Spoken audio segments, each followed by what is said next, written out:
Magandang araw po mga kabarangay. Welcome to this week's Kapitan's Report. So, kamusta po tayo mga kabarangay?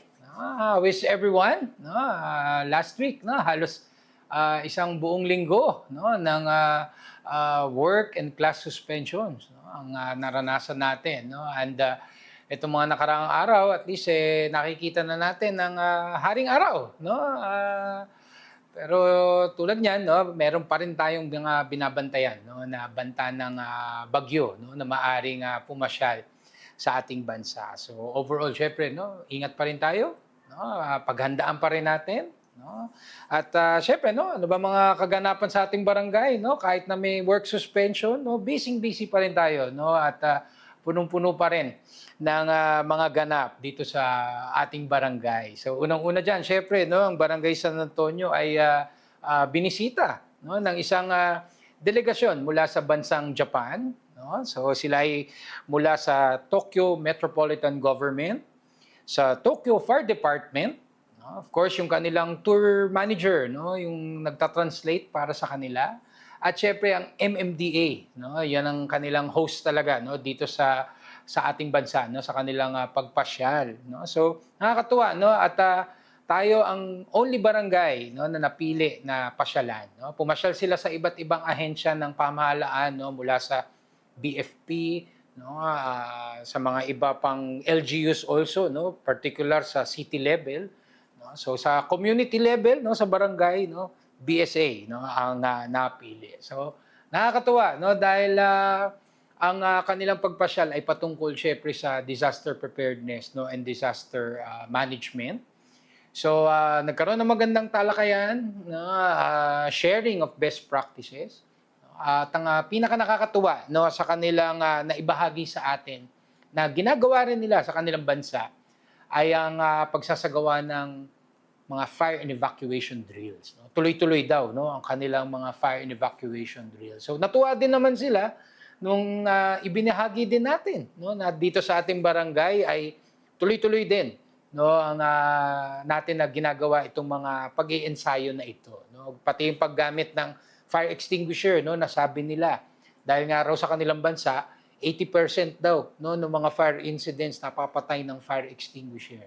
So at least dito, nakita rin nila sa ating simple presentation na kasama yan sa ating itinuturo pag meron tayong mga drills dito sa ating barangay. So syempre, pagkatapos ng talakayan, yung konting kwentuhan, pinasyal din natin sila sa ating BDRRM base, sa ating headquarters, kung saan napakita din natin ang ating mga resources for life-saving, sa mga equipment, sa ating mga vehicles. So nakita rin naman nila na at least very prepared rin ang ating barangay. And of course, we welcome also yung kanilang mga ipinayo din sa atin na mga disaster preparedness measures. So again, maraming salamat sa ating DRRM team na talagang at least international ang ating naging bisita ngayon. Of course, sa Pasig City LGU, maraming salamat for recommending us sa ating mga kaibigan mula sa MMDA. Nawa, we made you proud sa ating naging pagtanggap sa ating mga bisita. At syempre sa ating mga bisita mula sa Japan, sa MMDA, maraming salamat sa isang napakagandang experience para sa amin at syempre sa isang makabuluhan na benchmarking activity. At sa Barangay San Antonio, tuloy-tuloy din ang ating mga programang pang-edukasyon at pang-kabuhayan. So syempre sa larangan ng edukasyon, nais lang nating batiin ng congratulations ang ating mga BSA Scholar graduates. So ang dami na nila, sunod-sunod na sila na pumapasyal sa ating barangay upang magpasalamat sa kanilang scholarship na natanggap mula sa BSA. And alam ko marami pa yan, may mga sunod-sunod na yan, tuloy-tuloy na dahil nga iba-iba rin ang mga schedule ng graduation ceremonies. So nakita rin naman natin itong batch of fourth year students, yung graduating class natin ngayon, marami rin po. So inaasahan natin itong pagdagsa, no, ng ating mga scholar graduates sa ating tanggapan. So ang nakakatuwa pa, no, na babahagi din nila, no, na sila ngayon ay may trabaho na, no. Yung iba naman namimili pa sa kanilang mga job offers.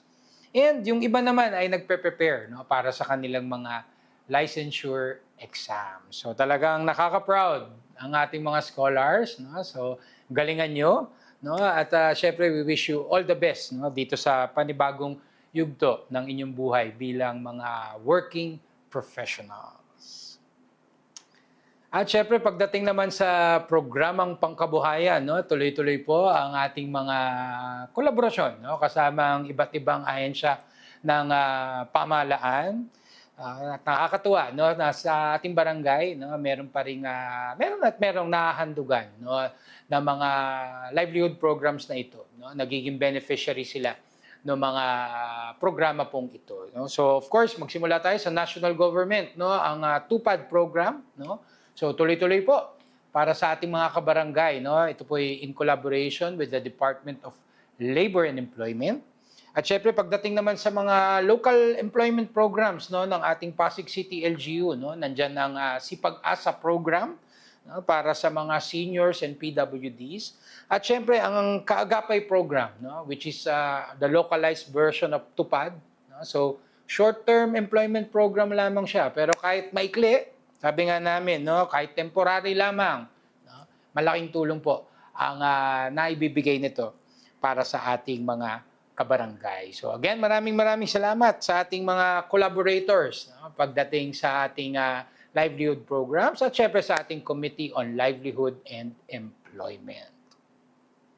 At syempre, napapag-usapan na rin lang ang ating Pasig City Local Government. So syempre, nais naming magpasalamat sa ating Pasig City God Office, no, na kamakailan ay pumasyal sa ating barangay, no, kahit suspended ang work, no, ay pumasyal pa rin sila, no, at nagkaroon ng assessment and validation, no, para sa ating mga best practices sa gender and development. So kaugnay po nito, no, ay kaugnay po nito, no, yung search for the most gender responsive barangay sa buong lungsod ng Pasig. So kung matatandaan nyo, no, kadalawang panalo na tayo ng most gender responsive barangay.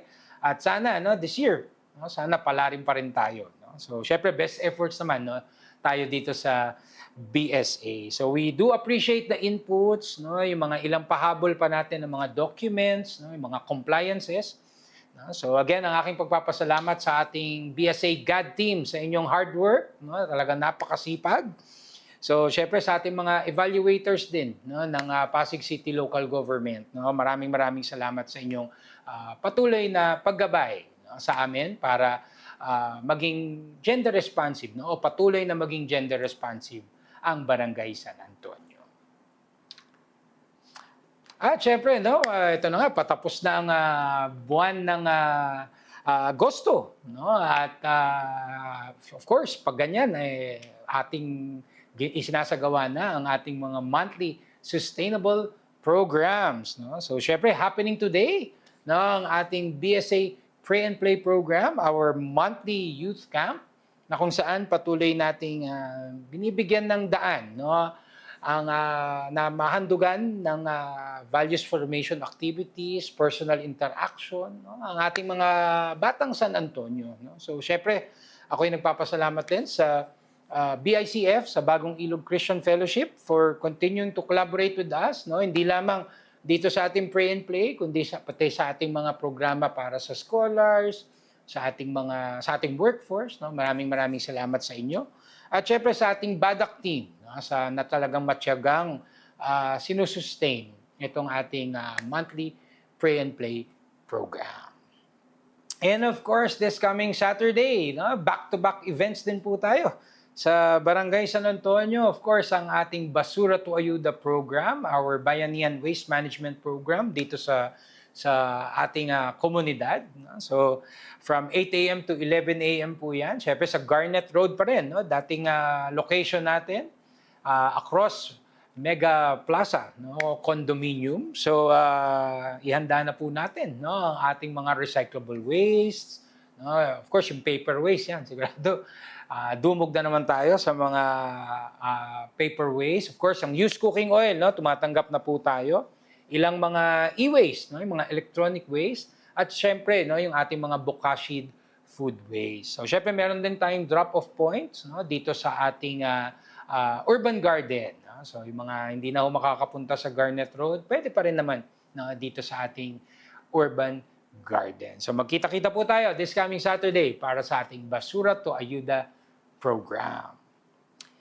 At syempre, no, kasabay din po niya ng ating BSA Sininggaling program, our free art workshop. No? Monthly po ito, no, ating ginagawa. So, of course, for this month, no, ang theme po natin ay Buwan ng Wika. No? Talaga namang, sabi ko nga, yung Buwan ng Wika, nalimutan tuloy dahil sa habagat. No? Pero ngayon, no, at least nabigyan tayo ng ilang pagkakataon para may pagdiwang pa rin natin, no, ang Buwan ng Wika dito sa ating bansa. So, syempre, no, ang ating volunteer artist ay si Miss Boots Estrada. So, of course, bukod sa ating arts and craft, no, magkakaroon din tayo ng installations, no, ng ating gadget-free zone. No? Andun din yung ating First Citizen Park. At syempre yung mga market stalls, no, na naandun sa Emerald Avenue, no, ay makakasama din natin sa ating pagsagawa ng ating Sininggaling program. So sana, no, makisama ang panahon, no, konting ambon okay lang, no, wag lang sana yung buhos, no, nang sa ganon ay matiwasay nating maidaos, no, ang ating mga monthly sustainable programs. And of course, mga kabarangay, aking patuloy na pag-anyaya po sa inyong lahat to please like and follow our official Facebook pages. Please subscribe to our YouTube channel. Please join our Viber community group. And please do regularly visit our official website, sanantonio.pasigcity.gov.ph, para lagi po tayong updated, no, sa mga happening natin dito sa ating barangay. So again, aking pagpapasalamat sa ating mga katuwang sa pagseserbisyo, ang ating barangay employees, of course, the Barangay Council, the SK Council, our social media team, maraming salamat po sa inyo. Of course, sa ating mga collaborators, mga benefactors natin, mga donors natin, maraming salamat sa inyong tulong, no? Napakahalagang tulong para sa ating barangay. And of course, sa ating mga mahal na constituents, our netizens, no? Mga residents natin, mga stakeholders, maraming salamat sa inyong patuloy na tiwala at suporta para po sa Barangay San Antonio. So again, aking pagpapasalamat po sa inyong lahat, sa inyong pakikinig, and rest assured that BSA will continue to do its best upang iatid po ang tunay na service with a smile para po sa ating komunidad. So sa ating mga kabarangay, patuloy lang po tayong magdasal. No? Nadidinig pa natin sa balita, no? Marami pa rin ang lubog pa sa baha, no? Yung mga nasalanta nitong nagdaan na habagat. No? So let's always include them in our prayers. So sa ating mga kabarangay, mag-ingat po tayo lagi. Stay safe always. And may God bless us all. Thank you.